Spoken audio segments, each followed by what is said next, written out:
I'm here because I am a roaring lion crying out righteousness.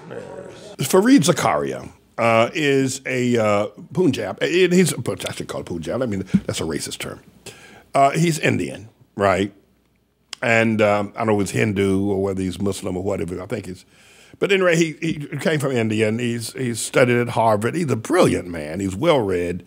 He's probably read every book on interesting things in America. And he has a one-hour television show on CNN. And I would venture to say the only television show that really is worth watching on CNN, because it's not really racist. Fareed Zakaria doesn't get into, I mean, there's some tinges of things he say that are supportive of the racist ideas of the Al Sharptons of the world. And there are some things that he say that are supportive of the LGBTQ things, but it really doesn't report on that. He always brings very interesting information and very interesting guests as well to his broadcast. It's called GPS, or the Global Public Square.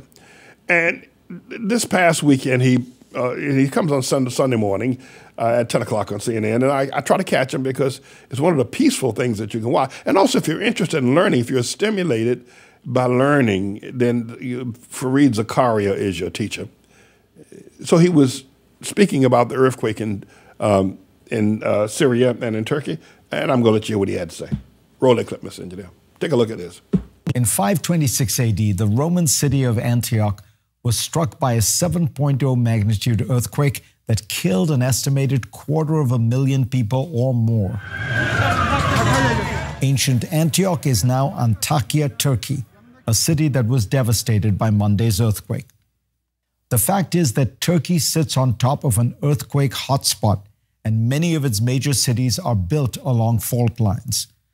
Now, of course, earthquakes are natural disasters, but when they are combined with man-made mistakes, they become truly devastating. One such devastating earthquake in 1999 led to more than 17,000 deaths and inspired the Turkish government to reform its building codes.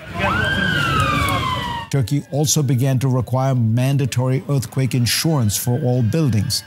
But a lack of oversight means that many buildings are not built to code, others predate these rules. Corruption plays a big role as well. Builders often ignore these regulations to satiate Ankara's ambitions for fast development, all the while urban planners and architects sound warning bells about the country's lack of enforcement. In fact, President Erdogan's government has come under fire for granting construction amnesty for buildings that fail to meet required safety standards. Up to 75,000 buildings across Turkey's earthquake zone have been given some form of construction amnesty, according to one trade group cited by the BBC. The reality is that many deaths during this earthquake could have been prevented if lessons had been learned from past experiences. And for those trapped in northern Syria, a natural disaster in the midst of a lingering conflict has created another preventable and man-made humanitarian crisis. Even before the earthquake, the Middle East Institute estimates that 65% of basic infrastructure in the area was destroyed or damaged from the war. The international community was well aware of the vulnerability and desperation faced in the region after a dozen years of a brutal war. But few weighed the risks of such a powerful earthquake causing so much more suffering. The reality is there will be more earthquakes, more hurricanes, more pandemics.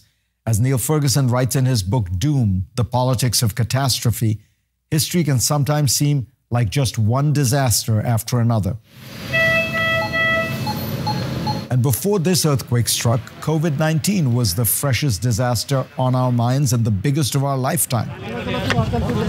According to the International Federation of the Red Cross, no earthquake, drought, or hurricane in recorded history has claimed more lives than the COVID-19 pandemic. Taiwan, South Korea, and Singapore were all effective in their approach to the coronavirus, in large part because they had learned from past experiences with other infectious diseases like SARS, MERS, and influenza. A catastrophe lays bare the societies and states that it strikes, Ferguson says in his book. It is a moment of truth, of revelation, exposing some as fragile, others as resilient, and others as anti-fragile, able not just to withstand disaster, but to be strengthened by it.